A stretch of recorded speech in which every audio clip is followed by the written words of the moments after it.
So I'm kind of calling this the thank card at the Clink. We just want to, just take a few minutes to kind of give people some things to think about. First of all, I want to thank the Spirit Committee and Chef Louie, who have covered the cost of our event, which allows us to donate all the ticket sale proceeds to charity. I also want to thank Margaret and Barbie and Gretchen who've done so much hard work. Amazing. Yeah, you're back on next year, Gretchen. That's how it works. It's alright if I see you. And I also wanted to introduce Amy Baratow, who's over there. Amy was diagnosed at age 31. Is an 8-year survivor, even though she looks way too young for that. And she has just, she's given back so much. She's done a lot of work with the Young Survival Coalition, which is a group we've had people here before. They do a lot of tangible support of young women who may not have peer groups. They get them to the right doctors. They do everything for them. In addition, she's a forward model of courage for the Warriors, the Pink Warrior program, and that's where we got the scarves from. And I encourage you to go on. They have some great merchandise and they donate a huge amount of proceeds to charities. And you can select which one. YSC, Young Survival, is one of them. I think at this point, we're in November, so we're past what a lot of us know as Pinktober, and there's kind of this endless loop of early detection saves lives, take a mammogram, all great messages. The only thing is that it's only part of the picture, and it doesn't always apply to everybody. There's the demographic of women who are under 40 with no family history, men, who don't get mammograms. In addition, there are certain types of breast cancer, such as the one that I and Barb Copley, who is here, they don't show up on mammograms. So really, they don't get diagnosed if you're stage 3 and you have symptoms and you don't need a mammogram to tell you that you have a problem. So we really want to get the word out that it's a bigger picture that maybe people, are hearing. A few of us are very close to that, and we know that, but I don't know that everybody does. So we want to get that out there. So I think, the message is for people to really pay attention to anything different, any changes. We've got some of the posters around here, the types of things to look for, and if you find something, I encourage you to run towards it, not away from it, and go get it checked out. And if you don't feel comfortable with the answer, please go ahead and get a second opinion. Next, I want to introduce Barb Copley. Barb is someone that I got to know through Dana-Farber. A year ago, Barb was the president of a business unit for Stanley Black & Decker based on Atlanta. And by Christmas, she and her husband John, who's also joining us today, were literally getting in the car and driving to Dana-Farber in Boston and staying with family so that she could start treatment. I'll let her tell a little bit more of her story, but I think one of the keys is that she has really gone through all her treatment. She finishes radiation next week after a long grueling year. So the heavy lifting will be done.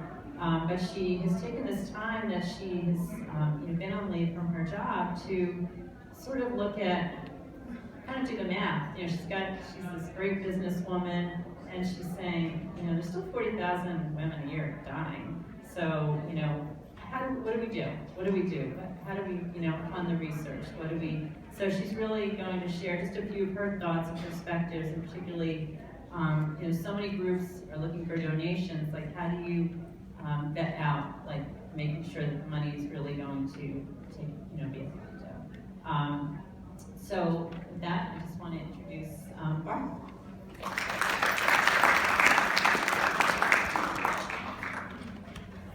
I want to give Trish and the whole crew here at Staples a huge amount of thank you just for even having me here today. It's something that I'm now so incredibly passionate about.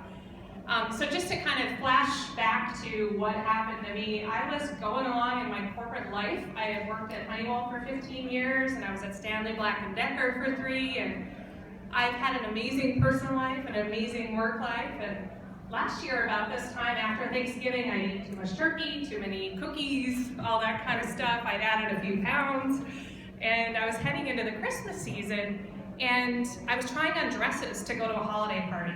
And I love holiday parties. I love most any kind of party. And I particularly like the kind where you dress up. And so I was trying on some dresses to get feedback from my husband on what to wear to the party.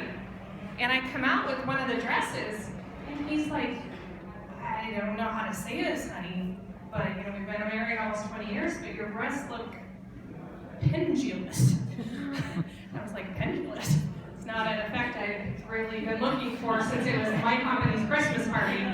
When you're the boss, that's not really the look you're going for. So I picked a different dress and kind of went on with things, and a few more days went by, and I noticed there was some heat developing kind of on my chest. I'm like, wow, it's kind of weird, pendulous and hot. And so, then a few more days went by, and I had my physical coming up in 2 years, and you go in, you get your anti-physical, you get your mammogram, blah, blah. I had that coming up in a couple years, and then I had some other physical changes on the skin and stuff, and I was like, wow, something is happening, and it's happening really fast, because only a few days had gone by, and my physical was 2 weeks out. It was actually on December 23rd. It's just one of the things I knocked out before leaving for the Christmas holidays. And so I decided I needed to see the doctor right away, and as is with most every doctor, it turns out, you can't get in right away, so I called ZocDoc, which is a great service, and got into this random doctor the next day. And you normally go into the doctor, and they're, like, oh, don't worry about that, everything's fine. I went into the doctor, and I shared with him what had happened, and he started to kind of go pale. And then he looked at me, and he got paler. And he said, I think you have a pretty serious type of breast cancer called inflammatory breast cancer, but we're going to confirm it. And so as always, I figured it would take a few weeks to get through all the testing and whatnot. He's like, I've got you an appointment this afternoon, and you need to go now. I was like, whoa. So I went in, and really from that moment on, in mid-December of last year, my whole world changed. And we finished up testing, and on December 23rd, we literally packed up what we could fit in our vehicle and drove from Atlanta to Boston.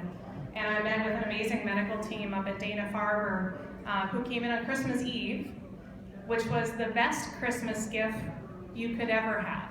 And so as we're approaching Christmas this year, and you think about gifts that you can give your health, give your love, give your time to those that matter to you, because let me tell you, that's really what matters most.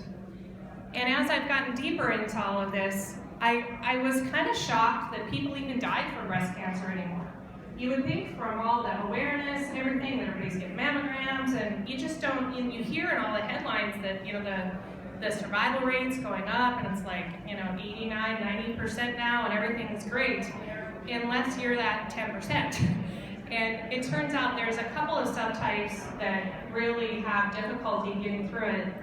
One is the type that Tricia and I have called inflammatory. And then there's about a third of the people who go through treatment up front. And one of the research problems is they can't tell yet who's actually going to have a recurrence that's going to kill them. So they treat everybody. And so they treat everybody, and then you kind of wait and see what's going to happen. Well, then there's a lot of people getting treated that don't need to be treated. So 70% of people are receiving treatment that, if we knew the right answer, we never have to be treated. And it's pretty barbarian surgery and things that are still happening. And then there's 30% of people that get it again, and we can't tell who that is and who's going to have it come back and have it actually be life-threatening.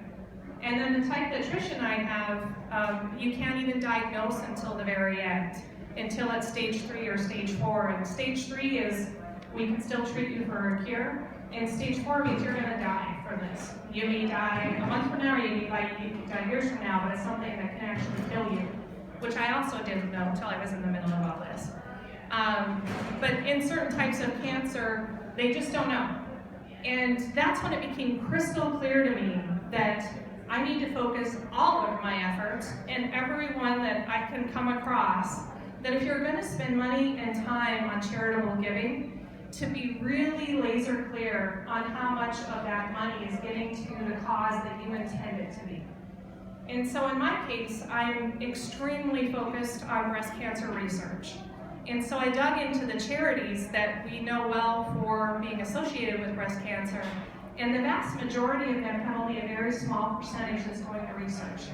They may say research and awareness is 80%, but then you dig the level deeper and you say, okay, well, what part of that "and" is research?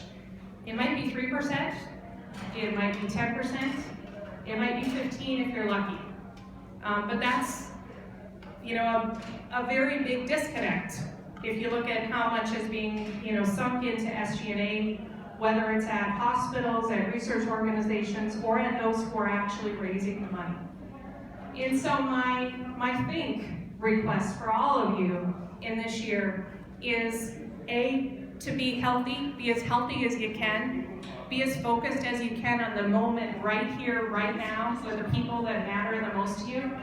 And when you choose to reach in your wallet to give to an organization, be really clear about where your efforts, your time, your walk, your money is going to, and make sure it's something you're passionate about and that can make a difference, and that money can really get to the people that are impacting change in whatever cause you're going after.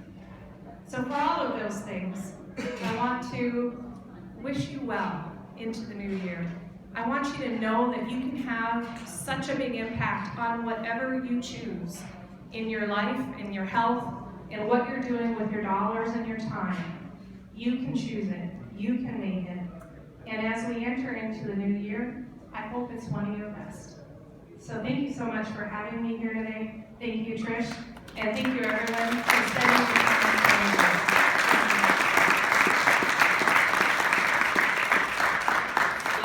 See why I wanted her to come here. She's incredible. She's even more incredible than I knew, really. Thank you so much. So now we can talk among ourselves again, but I would encourage you to chat with Barb and with Amy as well.